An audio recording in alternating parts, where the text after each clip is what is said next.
Сәлеметсіздер ме, құрметті оқушылар? Бүгін сіздерде қазақ тілі сабағы. Құрметті оқушылар, бүгінгі сабақтың тақырыбы орфографиялық норма. Жалпы орфография дегеніміз гректің арфо дұрыс, графия деген жазамын деген сөзінен пайда болған екен. Яғни дұрыс жазамын деген сөз. Сонымен орфографиялық норма, орфография дұрыс жазу нормаларын белгілейді. Орфография жазба тілінде пайдаланатын жазудың тарихи қалыптасқан жүйесі, біркелкі жазуды қамтамасыз ететін ережелер жүйесін жасайтын және зерттейтін тіл білімінің саласы. Қазақ тілінің орфографиясы үш принципке негізделеді.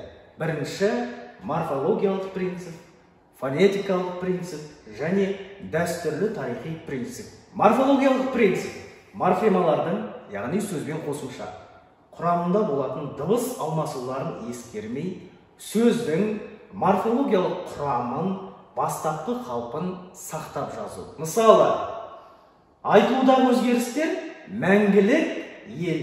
Бұл жерде көріп тұрсыздар, к деген әріп тұр айтылуда, ал бастапқы қалпын сақтап жазу, ол бізде кімен жазылады. Жазылуы мәңгілік ел, айтылғанда мәңгілік ел болады екен. Дәл сол секілді келесі мысалда жамбады, жаңғанда. Қарап тұрсаңыздар, бұл екі сөзге ортақ түбір жан. Яғни, қарап тұрсаңыздар, жанбады, жаңғанда болып жазылады екен. Келесі, жазса, қосшы. Бұл айтылудағы өзгерістер.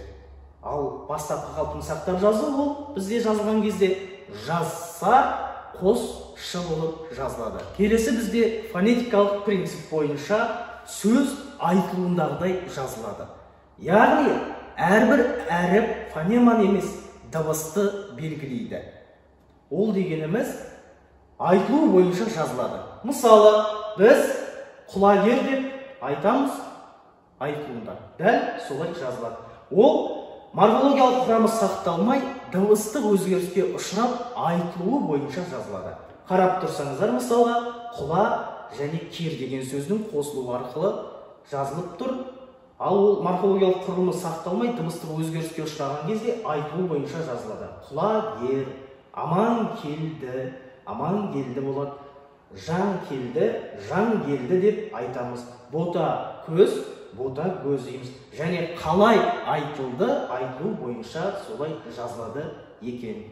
Дәстүрлі принцип сөздің бұрын жазып қалыптасқан, дәстүрге айналған түрін сақтап жазу. Бұған қазақ тіліндегі хат, хабар, қаһарман, жиһаз, жаһан деген сияқты сөздерге х сөз әріптерін қолдануды жатқызуға болады. Сөздерді дұрыс жазуда орфографиялық сөздікке сүйенеміз. Міне, оқушылар, бүгін біз сіздермен орфографиялық норманы өттік. Қазақ тілінің орфографиясы үш принципке негізделетінін білдік. Олар морфологиялық принцип, фонетикалық принцип және дәстүрлі тарихи принцип болып бөлінеді екен. Құрметті балалар, осы принциптерді естеріңізге сақтап, жақсылап жаттап алыңыздар. Келесі сабақта кездескенше сау болыңыздар.